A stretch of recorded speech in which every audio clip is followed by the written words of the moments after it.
दोस्तों, अभी कुछ ही दिन पहले की बात है। मैं बाइक चलाते हुए जा रहा था। अचानक मेरी बाइक का पेट्रोल ख़त्म हो गया। मैं उसको धक्का मारते मारते पेट्रोल टंकी तक लेकर गया। पेट्रोल वाले भैया से पूछा, भैया पेट्रोल का दाम कितना है? पेट्रोल वाला भैया बोला 90 रुपया। अरे मैं हैरान हो गया। पेट्रोल का दाम अभी कुछ दिन पहले 80-82 रुपये था, अभी 90 रुपये हो गया। दोस्तों, मैंने भैया से पूछा, भैया कि पेट्रोल का दाम इतना बढ़ कैसे रहा है? भैया ने अपने अपने हिसाब से बताया कि भैया क्या करें, सरकार बढ़ा रहा है तो हम भी बढ़ा रहे हैं। मेरे मन में भी ख्याल आया कि पेट्रोल डीजल के दाम आखिर बढ़ क्यों रहे हैं। आपके मन में भी ये ख्याल आता होगा कि पेट्रोल डीजल के दाम आखिर बढ़ क्यों रहे हैं।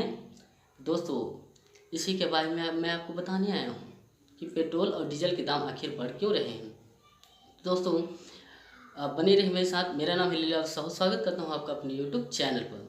दोस्तों, हम सबसे पहले जानते हैं कि पेट्रोल और डीजल के दाम बढ़ क्यों रहे हैं, इसका कारण क्या है।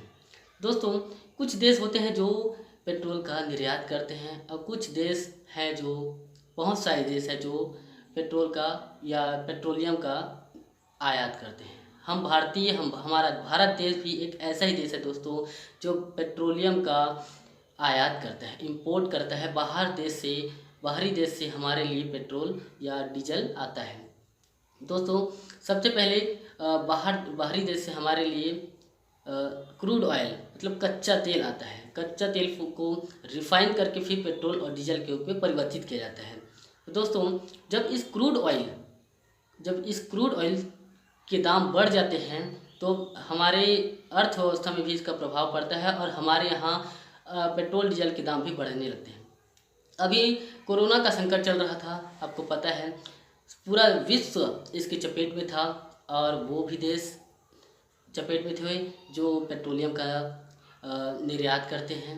दोस्तों, इसलिए उन्होंने क्रूड ऑयल कच्चा तेल के दाम में कुछ बढ़ोतरी कर दिया, जिसके कारण हमको महंगे दामों पर कच्चा तेल खरीदना पड़ रहा है और इसके कारण दोस्तों हमारे यहाँ पेट्रोल और डीजल के दाम भी बढ़ रहे हैं। तो दोस्तों, इसका सिर्फ एक ही कारण नहीं है, क्रूड ऑयल या कच्चा तेल ही इसका एक ही कारण नहीं है दोस्तों। इसका दूसरा भी कारण है दोस्तों, और वो है सरकार के द्वारा लगाए जाने वाले टैक्सेस। केंद्र सरकार के द्वारा जो टैक्स लगाया जाता है दोस्तों, टैक्स या फिर एक्साइज ड्यूटी बोलेंगे उसको, एक्साइज ड्यूटी उत्पाद शुल्क लगाया जाता है दोस्तों। और राज्य सरकार के द्वारा वैट वैल्यू एडेड टैक्स लगाया जाता है। दोस्तों, सरकार अधिक राजस्व कमाने के लिए इन टैक्सेस का इस्तेमाल करता है। दोस्तों, अभी क्या कोरोना काल चल रहा था, हमारे यहाँ भी कोरोना से बहुत त्रासदी हुई, अर्थव्यवस्था पूरी इसकी चपेट में आ गई। और उस अर्थव्यवस्था को तेज़ी देने के लिए केंद्र सरकार और राज्य सरकार दोनों ही क्या कर रहे हैं कि एक्साइज ड्यूटी और वैट दोनों में इजाफा कर रहे हैं। दोस्तों, अभी हाल फिलहाल की बात करें तो दोस्तों, सरकार इसके लिए कौन जिम्मेदार है दोस्तों, कि पहले क्या होता था कि सरकार ही तय करती थी कि पेट्रोल और डीजल के दाम क्या होने चाहिए, जबकि आजकल ऐसा नहीं होता है। आजकल पेट्रोलियम जो कंपनी जैसे कि एचपी हो गया, रिलायंस हो गया, ये कंपनियां तय करती हैं कि पेट्रोल और डीजल के दाम कितने होंगे। और ये किस बेसिस पर होते हैं दोस्तों, सरकार के द्वारा लगाए जाने वाले एक्साइज ड्यूटी और वैट वैल्यू एडेड टैक्स के बाद अपना कमीशन जोड़ के, अपने स्टाफ का कमीशन जोड़ के पेट्रोलियम कंपनी यह तय करती है कि पेट्रोल और डीजल के दाम क्या होने चाहिए। तो दोस्तों, आप समझ के होंगे कि पेट्रोल और डीजल के दाम बढ़ने के क्या कारण हैं। इसके लिए सबसे पहला जो कारण है वो है क्रूड ऑयल मतलब कच्चा तेल। कच्चा तेल का जब हमारे आयात महंगा होगा तो दोस्तों यहाँ तो महंगा बिकेगा ही। और दूसरा कारण है दोस्तों, कोरोना के कारण हमारी अर्थव्यवस्था पूरी चपेट में आ गई थी, जिस कारण उसको बूस्ट देने के लिए, उसको बढ़ाने के लिए, उसको पटरी पर लाने के लिए दोस्तों सरकार को एक्साइज ड्यूटी और राज्य सरकार को वैट पर टैक्स बढ़ाना पड़ रहा है। दोस्तों, आप समझ गए होंगे। लेकिन इसका सबसे ज़्यादा नुकसान तो हम लोगों को हुआ दोस्तों, जो आम जनता है उसकी चपेट में आई महंगाई की। अब आपको समझ में आ गया होगा कि पूरा माजरा क्या है। पूरा माजरा है दोस्तों सरकार के द्वारा लगाए जाने वाले टैक्सेस, एक्साइज ड्यूटी और वैट टैक्स का। दोस्तों, क्या होता है कि कच्चा तेल आता है तो कच्चे तेल की कीमत लगभग 30-35 रुपये होता है, इससे ज़्यादा नहीं होता है। और जो सरकार के द्वारा जो टैक्स एक्साइज ड्यूटी और टैक्स लगाए जाते हैं, वैट टैक्स, इसके कारण दोस्तों कच्चे तेल जो अभी हमको पेट्रोल मिलता है, पेट्रोल डीजल मिलता है, उसमें लगभग 60 से 65% की बढ़ोतरी हो जाता है।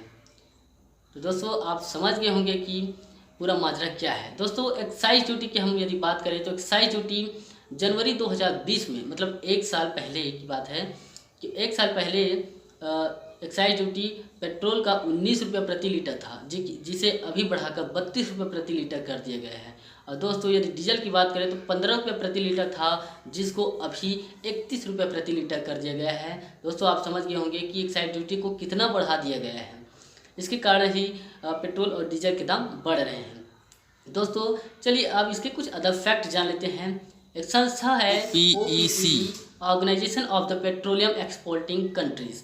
दोस्तों ये 1960 में बनी थी और इसमें पेट्रोल जो उत्पादक देश है, जो पेट्रोल जिस देश में पेट्रोल की बहुत अधिक मात्रा है, उनमें से कुछ देश जैसे कि ईरान, कुवैत, सऊदी अरब, इन जैसे देशों के द्वारा ही वैश्विक स्तर पर तय किया जाता है कि पेट्रोल का दाम कितना होगा। तो दोस्तों आप समझ गए होंगे कि इनकी यहाँ की अर्थव्यवस्था की अभी मार चल रही है, इसलिए इन्होंने क्रूड ऑयल की जो कीमत है उसको बढ़ा दिया है। इसलिए हमारे देश में भी पेट्रोल और डीजल महंगा हो गया है। दोस्तों आप पूरा माजरा समझ गए होंगे कि पेट्रोल और डीजल के दाम कैसे बढ़ते हैं, इसके पीछे सरकार का कितना हाथ है, इसके पीछे विदेशी जो देश है उसका कितना हाथ है। दोस्तों आप पूरा समझ गए होंगे। आशा करता हूँ आपको यह वीडियो अच्छा लगा होगा। यदि आपको पसंद आया तो दोस्तों प्लीज़ लाइक करें और शेयर करें मेरे चैनल को।